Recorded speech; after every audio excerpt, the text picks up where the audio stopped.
Bersyukur kita kehadirat Allah Subhanahu wa taala, bahwasanya Allah Subhanahu wa taala masih memberikan nikmat kepada diri kita, baik nikmat yang terlihat maupun yang tidak terlihat. Semoga setiap nikmat yang kita miliki dan kita punya ditambah dan dijaga oleh Allah Subhanahu wa taala. Amin. Salawat beserta salam semoga tercurah selalu kepada junjungan kita, panutan kita, kekasih kita, Nabi Muhammad sallallahu alaihi wasallam, kepada keluarganya, para sahabatnya, tabi'in, tabi'ut tabi'in. Terlupa juga mudah-mudahan kelak diri kita di yaumil qiyamah mendapatkan syafaat dari baginda Rasulullah sallallahu alaihi wasallam. Hadirin wal hadirat, bapak-bapak, ibu-ibu yang dimuliakan Allah Subhanahu wa taala. Insyaallah malam hari ini kita akan membahas kajian fikih masih di dalam bab muamalah, yaitu malam hari ini kita akan membahas satu bab, satu pasal, faslun bab fi ahkamil khiyari. Kita akan belajar, kita akan membahas tentang hukum khiyar. Jadi dalam akad jual beli menurut syariat Islam ada namanya khiyar. Apa itu khiyar? Khiyar itu pengertian yang mudah dipahami adalah suatu hak yang dimiliki oleh penjual maupun pembeli untuk melanjutkan atau tidak jual beli tersebut. Ini namanya khiyar. Kan kalau akad jual beli yang tidak sesuai syariat mah ada istilah barang yang sudah dibeli tidak boleh dikembalikan. Nah, ini tidak sesuai dengan akad syariat Islam. Sedangkan dalam syariat ada namanya khiyar, yaitu akad atau hak yang dimiliki oleh penjual maupun pembeli untuk melanjutkan atau tidak jual beli tersebut. Ini menandakan begitu adilnya agama kita, adilnya agama Islam melindungi hak setiap umatnya agar tidak merasakan kerugian. Penjual tidak merasa dirugikan, pembeli tidak merasa dirugikan. Karena memang agama yang paling bisa memberikan keadilan adalah agama Islam. Makanya dalam fikih ada namanya bab khiyar. Bismillahirrahmanirrahim. Wal mutabayyi'ani bil khiyar. Wal mutabayyi'ani, adapun penjual dan pembeli, di antara penjual dan pembeli iku bil khiyari, boleh khiyar, yaitu boleh memilih. Baina imdha'il bai' wa fashihi, antara melanjutkan jual beli atau memutus, membatalkan jual beli. Ayyasbutu lahuma khiyarul majlis. Khiyar itu yang pertama ada namanya khiyar majlis. Fi anwa'il bai', dalam akad jual beli ada namanya khiyar majlis. Syaratnya malam yatafarraqa, selama kedua antara penjual dan pembeli belum berpisah dari majelis tersebut, itu boleh khiyar. Contoh, si A jual HP ke si B. Ketika si A dan si B sudah bertemu, si A udah bawa HP-nya, si B udah bawa uangnya. Tiba-tiba lagi transaksi, kata si B, aduh punten, saya nggak jadi beli HP-nya, ternyata saya baru ingat uang ini mau dipakai untuk bayar anak sekolah. Nah, ini namanya khiyar majelis, boleh. Sedangkan kan di luar syariat Islam ada istilah barang yang sudah dibeli tidak boleh dikembalikan. Coba kita jajan di Indomaret, beli sudah di scan, kemudian kita keluar di Indomaret, di luar tuh baru ingat, pokoknya kita duitnya kurang dibelikan. Kita bilang ke kasir, kata kasir mohon maaf Pak, tidak bisa karena sudah masuk ke scan kan gitu. Kalau Islam tidak begitu. Islam melindungi umatnya sampai dalam hal jual beli. Nah, yang pertama ada namanya hak khiyar majelis. Syaratnya malam yatafarraqa, selama dia mereka berdua belum berpisah dari tempat itu. Ai mudda adami tafriquhuma urfan, maksudnya berpisah secara umum. Imma yatafarraqa al-mutabayyi'ani bi badanihima, ada kalanya berpisah itu maksudnya bi badanihima, dengan badannya, maksudnya contoh akad jual belinya di rumah si A. Nah, kalau si B-nya udah pulang ke rumahnya atau udah nggak kelihatan lagi dari rumah si A, maka udah nggak boleh khiyar majelis. Jadi boleh membatalkan akad jual beli selama penjual dan pembeli masih ada di dalam tempat akad tersebut. Au bi ayyakhtaral mutabayyi'ani li zumuril 'aqdi, atau di antara penjual atau pembeli, contoh si penjualnya doang atau si pembelinya doang, itu memilih untuk tetap melanjutkan akad, maka itu maksudnya sudah tidak boleh khiyar, sudah gugur hak dia untuk melakukan khiyar majelis. Ini pertama. Yang kedua, walahuma ay al-mutabayyi'ani. Yang kedua ada namanya khiyar syarat. Kalau tadi khiyar majelis. Khiyar majelis selama belum berpisah. Yang kedua namanya khiyar syarat. Apa itu khiyar syarat? Khiyar syarat itu mensyarati, yaitu contoh si A kan tadi jual HP ke si B, maka si B punya namanya khiyar syarat. Si B ngomong ke si A, ini HP saya periksa dulu di rumah ya, kalau kapan-kapan ini ada cacat, maka saya boleh kembalikan ini HP karena tidak sesuai dengan akad jual beli. Berapa lama? Ila salasati ayyamin, batas waktu khiyar syarat itu 3 hari. Garansi yang ditentukan syariat Islam yaitu khiyar syarat 3 hari. Hikmahnya apa? Biar tidak merugikan si penjual juga. Cuman kan kita sekarang tuh hanya diiming-imingi sebetulnya Pak. Di luar akad syariat Islam hanya diiming-imingi garansi 1 tahun, HP garansi 1 tahun. Toh ketika kita kembali dalam waktu 4-5 bulan kembali ke toko tersebut, toko itu nggak mau klaim garansi, katanya garansi pabrik.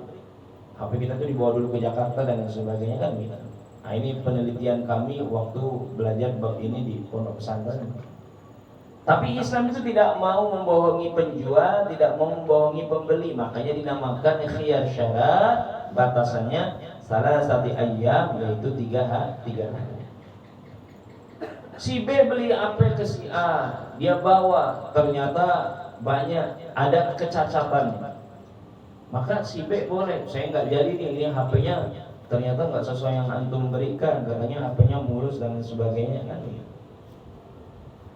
Makanya kita sebagai penjual itu sunnah memberitahukan kepada si pembeli bukan hanya yang bagusnya saja, tapi juga kekurangannya, minusnya kita juga sebutkan. Biar apa? Biar dia menerima bahwa barang yang kita jual itu tidak selalu baik, tapi ada buruknya juga. Makanya dalam hadis itu dikatakan penjual yang paling dibenci oleh Allah Subhanahu wa taala adalah penjual yang mudah bersumpah. Oh demi Allah, di saya doang yang murah, di yang lain enggak. Demi Allah, di saya doang barangnya bagus, di yang lain tidak. Demi Allah, di saya doang yang begini, di yang lain tidak. Demi Allah, kalau di orang lain nggak bakal dikasih, ini di saya doang. Itu kurang disukai cara berdagang seperti ini. Kenapa? Dagang ini perintah Allah. Dagang ini sesuai dengan sunnah baginda Rasulullah SAW. Jangan dirusak untuk mencari ridho Allah, untuk dicintai Rasulullah SAW dengan sesuatu yang mudah untuk kita mengeluarkan kata-kata dusta dalam berdagang. Biar apa? Biar tidak mengurangi barokah. Makanya lihat pedagang-pedagang yang amanah itu, pedagang-pedagang yang jujur itu, kelihatannya dagangnya sederhana, tapi mampu menyekolahkan anaknya sampai selesai. Kan dulu tuh orang tua dulu kalau dagang sepertinya dagangnya sederhana, tapi anaknya bisa kuliah, anaknya bisa selesai mondok pesantren, anaknya bisa mondok di Mesir dan lain sebagainya. Padahal dagangnya sederhana, jualannya sederhana. Begitu juga yang dicontohkan oleh para sahabat. Sahabat mencontoh baginda Rasulullah SAW. Amanah dalam berdagang. Makanya zaman Khalifah Sayyidina Umar Ibn Khattab radhiyallahu anhu, Umar itu waktu jadi khalifah, waktu jadi pemimpin, kalau bahasa kita sekarang waktu jadi presiden, Umar itu datang ke setiap pasar di kota Madinah. Kata Umar, siapa yang tidak paham bab bai', bab jual beli, saya larang jualan di pasar saya. Kenapa? Dapat mengurangi barokah dari Allah Subhanahu wa ta'ala. Kan dagang ini salah satu sunnah Rasulullah. Dan di antara ikhtiar, di antara ma'isyah, di antara asbab mencari rezeki, salah satu yang disunnahkan adalah berdagang. Nah, berdagang akan diberkahi oleh Allah Subhanahu wa ta'ala kalau kita tahu tata cara berdagang yang sesuai dengan contoh dari baginda Rasulullah SAW. Daganglah yang jujur biar diberikan barokahnya oleh Allah Subhanahu wa ta'ala. Mungkin hasilnya tidak seberapa, tapi kalau barokah, maka hasil yang tidak seberapa itu bermanfaat di dunia dan bermanfaat di akhiratnya Allah Subhanahu wa ta'ala. Berapa banyak orang punya jenis usaha yang begitu usahanya bagus, tokonya bagus, barang yang dijual bagus, tapi tidak sesuai dengan syariat, hilang barokahnya. Ditipu karyawannya, mengalami kerugian dan lain sebagainya. Nah, ini tanda tidak dibarokahi oleh Allah Subhanahu wa ta'ala. Jadi yang kedua, khiyar syarat adalah tiga hari. Wa tuhsabu minal aqdi la minat tafarruq. Dihitung 3 hari itu, dianggap 3 hari itu minal aqdi, dari akad. La minat tafarruq, bukan dari berpisah. Akadnya jam 7, maka dihitung 7 hari itu, 3 hari itu sampai lagi jam 7. Karena ada orang akad itu kan sebentar. Akad jual beli itu saya jual barang ini, terus pembeli bilang saya terima barangnya, kan sebentar doang. Makanya kata fikih minal aqdi, dari akad, la minat tafarruq, bukan dari berpisah. Karena ada orang jual beli, habis jual beli malah ngopi. Jual belinya bentar, ngopinya sampai jam 12, kan suka bingung, ini dihitung dari jam 7 apa dari jam 12 saya pisah gitu. Maka dihitungnya minal aqdi, dari akad. Falau zadal khiyar ala salasati, nah ini ditentukan oleh syariat. Maka jikalau lebih untuk memilih khiyar syarat ala salasati, di atas 3 hari, minta dilebihkan lebih daripada 3 hari, batalan aqdi, maka batal akad khiyar syaratnya. Ini. Walau kana al-mabi' mimma yuqaddir muddah, dan jikalau adanya itu tadi khiyar syarat itu 3 hari itu untuk barang-barang yang awet. Tapi walau kana mabi', adapun kalau adanya barang yang dijual, mabi' itu barang yang dijual, mimma yufsidu fil muddah al-mushtaridah, yang bisa rusak dalam masa 3 hari, batalan aqdi, maka enggak boleh pakai khiyar syarat. Contoh yang mudah rusak itu kayak roti. Ini kalau roti dalam 3 hari ini bulukan, saya misal balikan ya nggak bisa. Roti itu kadang kita beli pagi, sore itu sudah bisa basi. Ini mah yang boleh 3 hari itu tadi kayak elektronik, baju dan lain sebagainya. Kalau berupa makanan yang mudah hancur ya tidak boleh pakai khiyar syarat. Makanya dalam bab luqotoh juga, dalam bab barang temuan, nah ini banyak juga karena kita tidak paham fikih itu salah mengartikan barang luqotoh. Barang luqotoh itu barang temuan. Kan kita kadang sudah tidak tahu menyesatkan generasi kita. Ini anak-anak kecil ini banyak nih dikasih tahu orang tuanya kalau nemu uang 100.000 di jalan, 50.000-nya dimasukin kotak amal, 50.000-nya dijajanin, kan begitu. Nah ini salah. Nah, ini kelihatannya sepele tapi itu menjadi keyakinan. Bisa jadi keyakinan. Kayak jangan lewat situ nanti diganggu setan. Bagi kita itu bercanda. Bagi anak itu bisa jadi suatu keyakinan. Dia takut nanti sama setan. Nah itu perlu diwaspadai. Jangan berdiri di depan pintu nanti susah jodohnya. Jadi nanti jadi keyakinan. Nah, dalam bab luqotoh, dalam bab temuan pun seperti itu. Bagaimana cara yang betul dalam bab barang bab temuan? Bapak kalau nemu sesuatu barang, entah itu uang dan lain sebagainya, maka Bapak ambil. Cara yang tepat itu ambil. Karena hak bagi yang pertama kali menemukan, melindungi hak saudara muslim itu yang pertama. Sama ketika kita masuk ke masjid, ke musola, walaupun masjid itu ada merbotnya, musola itu ada merbotnya, siapa yang pertama kali lihat kotoran di dalam masjid, itu yang pertama kali berhak, punya kewajiban membersihkan kotoran itu di masjid gitu. Walaupun merbot atau penjaga masjidnya sudah dibayar, tapi kewajiban diri kita yang pertama kali melihat. Begitu juga dalam menemu barang. Bagaimana sikap yang paling pas ketika kita menemukan barang atau uang, kita ambil. Contoh kita nemu jalan di Gang Toba, ambil itu barang, kemudian kita share. Kan sekarang Allah mudahkan ada medsos, share di grup WhatsApp dan lain sebagainya. Siapa yang kehilangan dompet bisa menghubungi saya. Gak usah disebutin ciri-cirinya, nanti banyak yang ngaku. Nanti kalau ada orang datang, punten, saya hilang dompet, warna apa? Coklat. Oh iya berarti benar coklat. Ada KTP-nya diperiksa, baru boleh kita berikan. Nah begitu. Diumumkannya berapa lama? 1 tahun. Barang luqotoh itu, barang temuan itu disimpan oleh kita 1 tahun. Setelah 1 tahun betul-betul tidak ada yang nyari, maka itu boleh kita gunakan. Nah itu dalam fikih. Makanya kami waktu ngisi pendidikan para ketua DKM itu, kalau ada barang ketinggalan di masjid disimpan 1 tahun dan selalu di-share di mading masjid atau musola bahwa di masjid ini ada barang yang tertinggal ini dan ini. Selama 1 tahun tidak ada yang ngambil, tidak ada yang ngaku, tidak ada yang mencari, maka boleh dilelang wakaf, uangnya buat masjid. Begitu. Ini kalau tahan lama. Kalau bapak nemu contoh di jalan, nemu makanan, nemu roti, bapak jangan simpan 1 tahun. Dia kata Ustaz, simpan 1 tahun baru boleh saya makan, ya tidak. Bagaimana kejadiannya kalau kita menemukan makanan? Kalau kita nemu makanan, boleh kita makan dengan niat nanti kalau ada yang nyari ganti.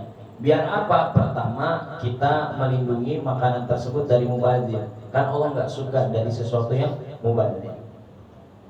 Pemahaman yang salah juga selanjutnya. Kalau ada pohon tetangga, kemudian pohonnya melebihi temboknya sehingga melalui ke rumah kita, kita suka menganggap bahwa itu buahnya udah hak kita. Itu bukan. Tetap hak yang punya pohon. Kalau kita ngambil, sama saja kita mencuri. Tapi yang punya pohon berdosa karena zalim kepada tetangganya. Maka harusnya yang punya pohon minta keikhlasan. Nah ini di dalam bab muamalah yang sering tertukar, yang sering terjadi kesalahpahaman. Bapak tahu kenapa Imam Syafi'i rahimahullah dijadikan ulama? Salah satunya karena ayahandanya menjaga betul-betul dari makanan yang haram. Pernah bapaknya Imam Syafi'i, waktu belum punya Imam Syafi'i, waktu belum menikah dengan ibunya Imam Syafi'i, lagi jalan di pinggir sungai, itu dalam keadaan lapar. Dalam keadaan lapar di pinggir sungai, tiba-tiba dia lihat ada apel ngalir di sungai. Secara fikih itu boleh, karena sudah subhan. Sudah tidak diketahui punya siapa itu pohon, punya siapa itu apel. Bisa jadi sengaja dibuang, bisa jadi jatuh dan lain sebagainya. Maka karena bapaknya Imam Syafi'i lapar, itu apel diambil, dimakan. Setelah dimakan, bapaknya Imam Syafi'i baru sadar, oh ya Allah, itu tadi apel siapa itu, saya main makan-makan aja. Gelisah, namanya orang soleh gelisah kalau makan sesuatu yang subhan. Kita ini kan jangankan yang subhan, kadang yang haram aja nggak buat kita gelisah.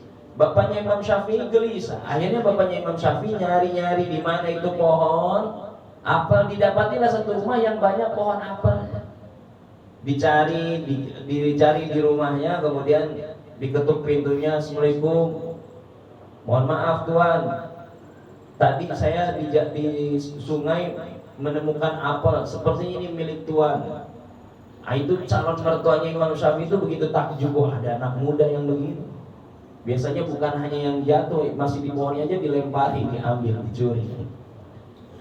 Saya mohon diikhlaskan apel yang saya makan, yang saya ambil dari sungai, biar tidak memberatkan saya nanti di yaumil hisab. Mertuanya Imam Syafi'i itu begitu takjub. Makanya dikerjai dikit Imam Syafi'i.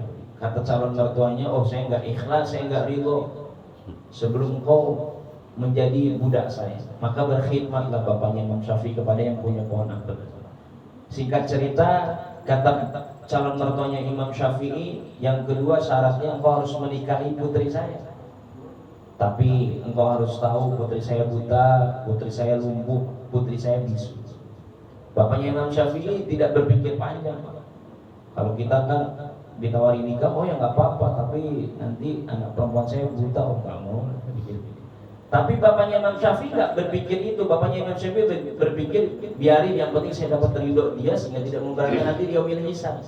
Karena orang-orang soleh itu berpikirnya bukan tentang di dunia, tapi di akhiratnya Allah Subhanahu wa Ta'ala. Nah, kalau kita tolak ukurnya adalah akhirat, itu kita tidak selalu merasa dirugikan dengan di dunia ini. Orang tuh kalau tolak ukurnya, nimbang-nimbangnya akhirat itu selalu qanaah, selalu menerima pemberian dari Allah Subhanahu wa Ta'ala. Dikasih miskin, oh enggak apa-apa, ini rezeki dari Allah Subhanahu wa Ta'ala. Allah menginginkan nanti yaumil hisab saya tidak terlalu berat nanti. Dikasih kaya, alhamdulillah, berkat saya punya banyak harta ini, saya bisa banyak bantu orang, saya bisa banyak bantu masjid, saya bisa banyak bantu perkembangan agama. Jadi selalu dipandang dengan hal-hal yang baik kepada Allah Subhanahu wa Ta'ala. Begitu juga bapaknya Imam Syafi'i. Akhirnya pas melakukan akad, karena kan akad itu tidak perlu hadir pihak perempuan itu, mempelai wanita itu tidak perlu hadir dalam majelis. Setelah akad dengan mertuanya Imam Syafi'i, Imam Syafi'i diantarkan ke kamar. Pas dilihat ternyata ibunya Imam Syafi'i itu, kata bapaknya Imam Syafi'i, ternyata istri saya itu cantik, tidak buta. Loh, ayah kamu bilang kamu buta, ayah kamu bilang kamu lumpuh, ayah kamu bilang kamu bisu. Ternyata kamu bisa melihat, kamu cantik, kamu bisa jalan, dan kamu bisa bicara. Kata ibunya Imam Syafi'i, betul saya buta, maksudnya saya tidak pernah melihat gemerlapnya dunia, karena tidak pernah gemerlap. Betul saya lumpuh, karena memang saya tidak pernah ke tempat-tempat maksiat. Saya di kamar terus murojaah dan lain sebagainya. Betul, saya ini bisu karena tidak pernah membicarakan aib orang lain, dan saya tidak pernah membicarakan berapa harganya dunia, tapi yang selalu saya bicarakan adalah asma-asmanya Allah Subhanahu wa Ta'ala, tentang kebesaran-kebesaran Allah Subhanahu wa Ta'ala. Karena ibunya Imam Syafi'i paham, ada dalam Al-Qur'an, inna sam'a wal basar wal fu'ad kullu ulaika kana anhu mas'ula. Inna sam'a, kata Allah Subhanahu wa Ta'ala, sesungguhnya pendengaran kita, wal basar, dan penglihatan kita, wal fuad, dan hati kita, kullu ulaika kana anhu mas'ula, semuanya nanti akan ditanya oleh Allah Subhanahu wa Ta'ala dan tidak bisa berdusta di hadapan Allah Subhanahu wa Ta'ala. Mata kita kalau melihat saudara muslim dengan pandangan yang menghinakan. Mungkin orang itu nggak tahu, tapi Allah tahu. Pendengaran kita yang kalau kita pasang headset, mungkin orang di sekeliling kita tidak tahu, tapi Allah tahu apa yang kita dengarkan. Kalau kita merasa nikmat, lezat duduk dalam majelis ghibah, membicarakan tentang guru kita, membicarakan tentang tetangga kita, siapapun yang berhak, kita merasa berhak untuk menggibahi, tetangga kita tidak tahu kita gibahi, tetangga kita tidak tahu kalau kita ikut gibah, tapi Allah Subhanahu wa taala tahu kalau kita gibah. Kita tidak, orang tidak tahu bagaimana hati kita. Bisa jadi orang anggap kita soleh, tapi ternyata zahir kita saja yang soleh, hati kita lalai kepada Allah. Orang tidak tahu, Allah tahu. Nah, itu yang diyakini oleh ibunya Imam Syafi'i rahmatullah. Nah, karena menjaga makanan, bapaknya Imam Syafi'i, Allah lahirkan, Allah berikan anak seperti Imam Syafi'i. Makanya yang kita sering dengar itu bahwa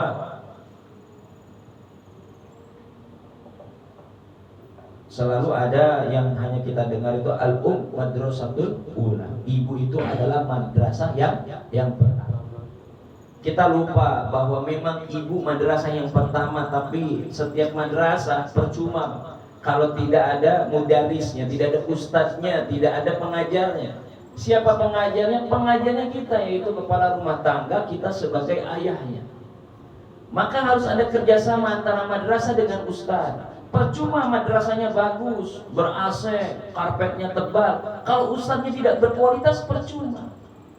Begitu juga percuma walaupun ustadznya mondok puluhan tahun, ustadznya bagus, cara ngajarnya punya metode yang bagus, tapi tidak didukung dengan madrasah. Kalau hujan kehujanan, kalau panas kepanasan, sering libur dan lain sebagainya, percuma. Begitu juga dengan diri kita. Ingin menciptakan anak yang soleh dan soleha, harus ada kerjasama antara suami dengan istri. Harus sama-sama mentirakati anak. Tidak mudah menjadikan anak kita ini anak yang soleh dan soleha. Anak yang soleh tidak dihasilkan dengan ayah yang lalai, ibu yang goflah, itu tidak. Anak yang soleh itu lahir dari perjuangan seorang ayah, perjuangan seorang ibu yang betul-betul menjaga anaknya agar tidak disuapi dari sesuatu yang haram, tidak diberikan tontonan yang haram, tidak didengarkan sesuatu yang haram, tidak dicontohkan sesuatu yang haram. Itu yang nanti anaknya menjadi anak yang soleh dan soleh. Karena terkadang anak itu ada tiga nanti di akhirat. Pertama, ada yang menjadi partner, yaitu yang ketika kita hampir terseret-seret di neraka, anak kita tarik. Salah satunya anak penghafal Al-Quran. Usahakan anak kita penghafal Al-Quran, karena satu penghafal Al-Quran nanti mampu menarik 10 ahli keluarganya. Ini Nabi yang bilang, 10 ahli keluarganya yang sudah dijamin masuk neraka bisa ditarik oleh ahli Al-Quran. Yang kedua, ada anak yang kadang menjadi fitnah. Sudah enak-enak kita satu langkah lagi mau masuk surga, anak perempuan kita bilang, betul ayah itu dulu masjid rumah. Dia lihat saya buka aurat, pakai celana pendek keluar malam minggu, dia biarkan saja. Dayus ayah saya ini. Sedangkan Allah tidak suka laki-laki dayus. Laki-laki dayus itu yang tidak punya perasaan cemburu, lihat istrinya buka aurat, anak perempuannya buka aurat, biarkan saja, namanya anak-anak. Memang udah zamannya begitu.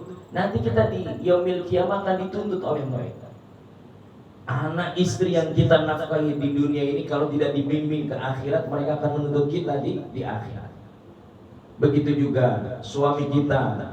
Bagi ibu-ibu, kalau dia hanya sibuk menafkahi kita di dunia, menafkahi lahiriah, lupa menafkahi batiniah kita, ilmu agama kita, jangan sampai kita yang sering sujud ini dituntut oleh suami nanti di akhiratnya Allah Subhanahu wa ta'ala. Nah ini, makanya betul-betul kita dalam berkehidupan ini harus sesuai dengan syariat. Jadi yang pertama ada namanya khiyar majlis, yang kedua ada namanya khiyar syarat. Khiyar syarat itu tiga hal. Yang ketiga, yang terakhir, yaitu ada namanya khiyar ain. Wa idza wujida bil mabi aibun, wa idza dan ketika wujida didapati bil mabi dalam barang yang dijual dan barang yang dibeli aibun ada aibnya, ada cacatnya, qabla qabdi tanqus bihi al qimah, yang mana cacatnya itu bisa mengurangi kadar harganya, bisa mengurangi fungsinya, maka kita boleh mengembalikan. Ini namanya khiyar aib.